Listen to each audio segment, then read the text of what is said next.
As winter drew on, Mollie became more and more troublesome.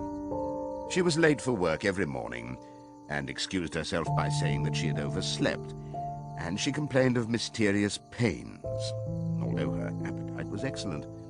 On every kind of pretext, she would run away from work and go to the drinking pool, where she would stand foolishly gazing at her own reflection in the water. But there were also rumours of something more serious. One day, as Mollie strolled blithely into the yard, flirting her long tail and chewing at a stalk of hay, Clover took her aside. "Mollie," she said, "I have something very serious to say to you. This morning I saw you looking over the hedge that divides Animal Farm from Foxwood. One of Mr. Pilkington's men was standing on the other side of the hedge, and I was a long way away, but I'm almost certain I saw this. He was talking to you, and you were allowing him to stroke your nose. What does that mean, Mollie?" "It didn't. I wasn't. It isn't true," cried Mollie, beginning to prance about and paw the ground. "Mollie, look me in the face. Do you give me your word of honor that that man was not stroking your nose?" "It isn't true," repeated Mollie. But she could not look Clover in the face, and the next moment she took to her heels and galloped away into the field. A thought struck Clover. Without saying anything to the others, she went to Mollie's stall and turned over the straw with her hoof. Hidden under the straw was a little pile of lump sugar and several bunches of ribbon of different colors. 3 days later, Mollie disappeared. For some weeks, nothing was known of her whereabouts. Then the pigeons reported that they had seen her on the other side of Willingdon. She was between the shafts of a smart dog cart painted red and black, which was standing outside a public house. A fat, red-faced man in check breeches and gaiters, who looked like a publican, was stroking her nose and feeding her with sugar. Her coat was newly clipped, and she wore a scarlet ribbon round her forelock. She appeared to be enjoying herself, so the pigeons said. None of the animals ever mentioned Mollie again. In January, there came bitterly hard weather. The earth was like iron, and nothing could be done in the fields. Many meetings were held in the big barn, and the pigs occupied themselves with planning out the work of the coming season. It had come to be accepted that the pigs, who were manifestly cleverer than the other animals, should decide all questions of farm policy, though their decisions had to be ratified by a majority vote. This arrangement would have worked well enough if it had not been for the disputes between Snowball and Napoleon. These two disagreed at every point where disagreement was possible. If one of them suggested sowing a bigger acreage with barley, the other was certain to demand a bigger acreage of oats. And if one of them said that such and such a field was just right for cabbages, the other would declare that it was useless for anything except roots. Each had his own following, and there were some violent debates. At the meetings, Snowball often won over the majority by his brilliant speeches, but Napoleon was better at canvassing support for himself in between times. He was especially successful with the sheep. Of late, the sheep had taken to bleating, "4 legs good, 2 legs bad," both in and out of season, and they often interrupted the meeting with this. It was noticed that they were especially liable to break into 4 legs good, 2 legs bad at crucial moments in Snowball's speeches. Snowball had made a close study of some back numbers of the Farmer and Stock Breeder which he had found in the farmhouse, and was full of plans for innovations and improvements. He talked learnedly about field drains, silage, and basic slag, and had worked out a complicated scheme for all the animals to drop their dung directly in the fields at a different spot every day, to save the labor of cartage. Napoleon produced no schemes of his own, but said quietly that Snowball's would come to nothing, and seemed to be biding his time. But of all their controversies, none was so bitter as the one that took place over the windmill. In the long pasture, not far from the farm buildings, There was a small knoll, which was the highest point on the farm.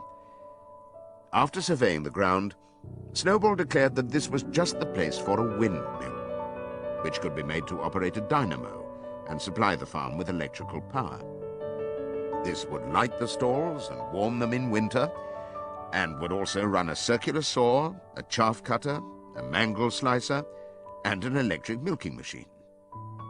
The animals had never heard of anything of this kind before, for the farm was an old-fashioned one and had only the most primitive machinery, and they listened in astonishment while Snowball conjured up pictures of fantastic machines which would do their work for them, while they grazed at their ease in the fields or improved their minds with reading and conversation.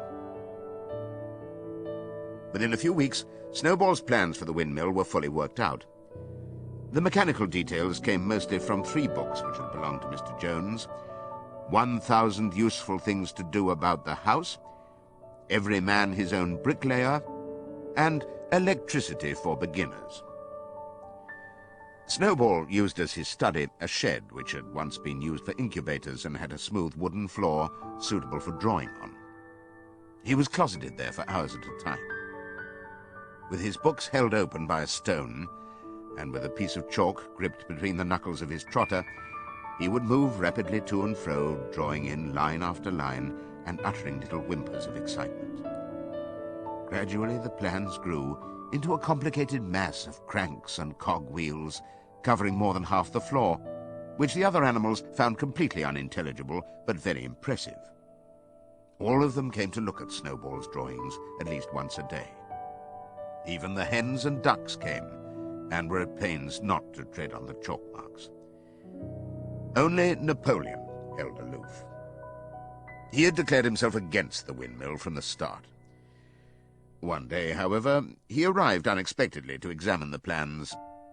He walked heavily round the shed, looked closely at every detail of the plans, and snuffed at them once or twice, then stood for a little while contemplating them out of the corner of his eye. Then suddenly he lifted his leg, urinated over the plans, and walked out without uttering a word. The whole farm was deeply divided on the subject of the windmill. Snowball did not deny that to build it would be a difficult business.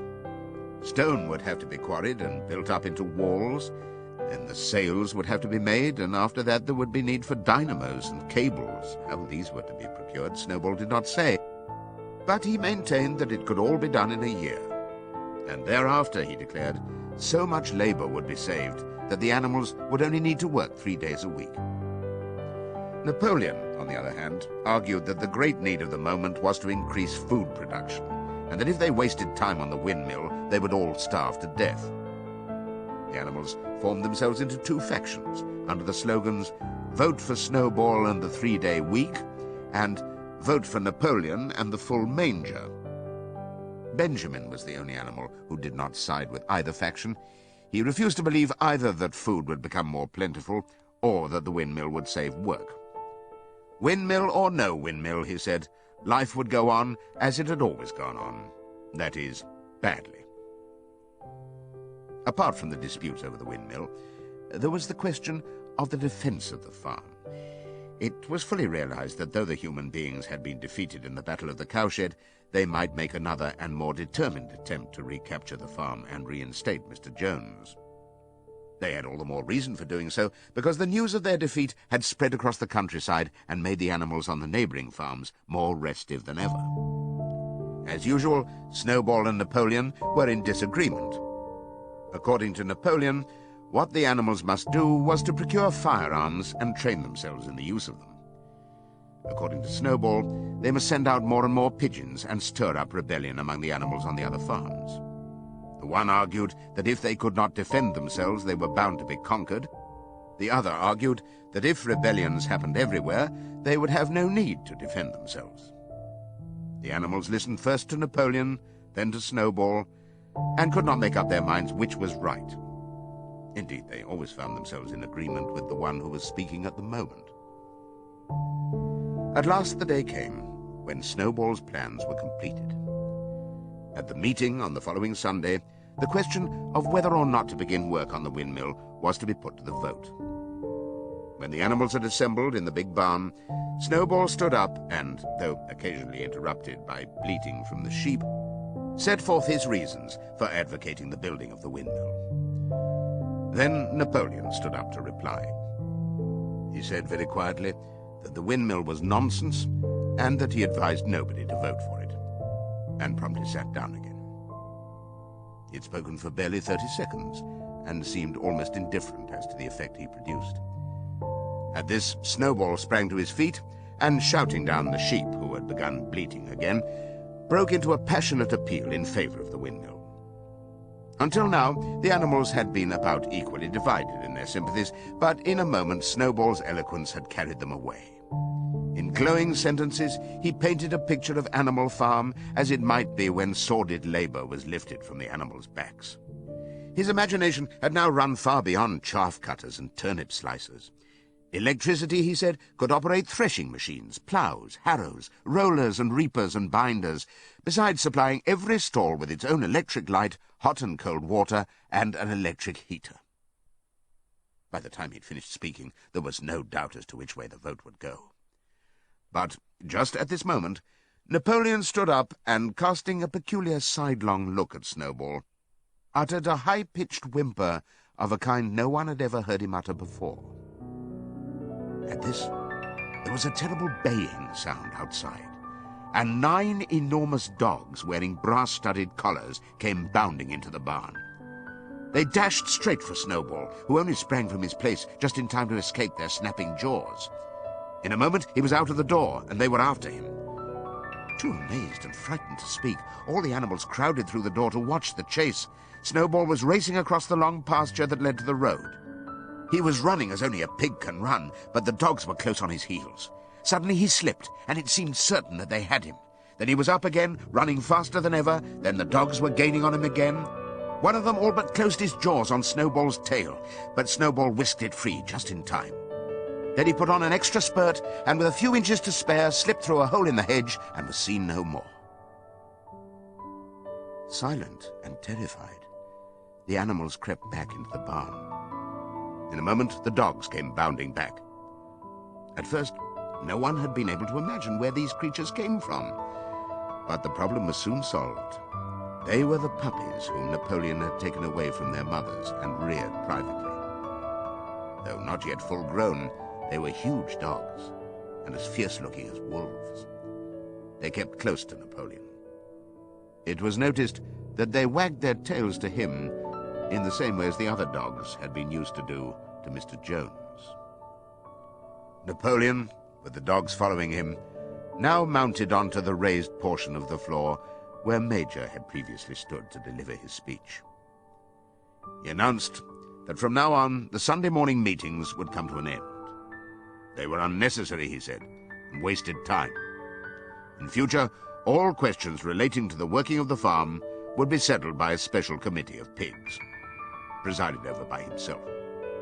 These would meet in private and afterwards communicate their decisions to the others. The animals would still assemble on Sunday mornings to salute the flag, sing Beasts of England, and receive their orders for the week, but there would be no more debates. In spite of the shock that Snowball's expulsion had given them, the animals were dismayed by this announcement. Several of them would have protested if they could have found the right arguments. Even Boxer was vaguely troubled.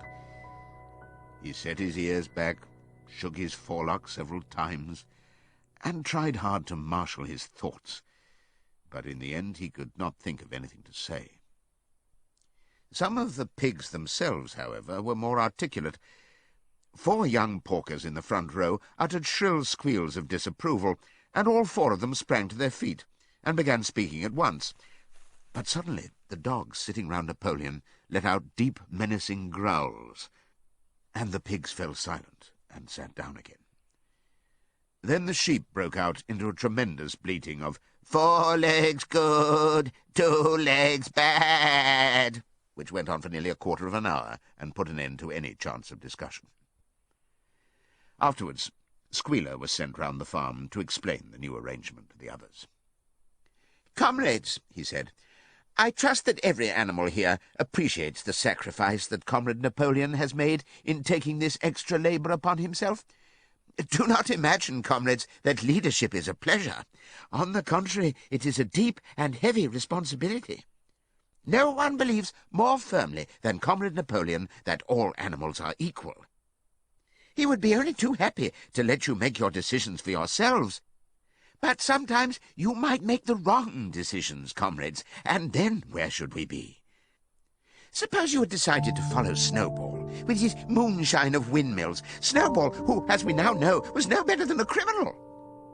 He fought bravely at the Battle of the Cowshed, said somebody. Bravery is not enough, said Squealer.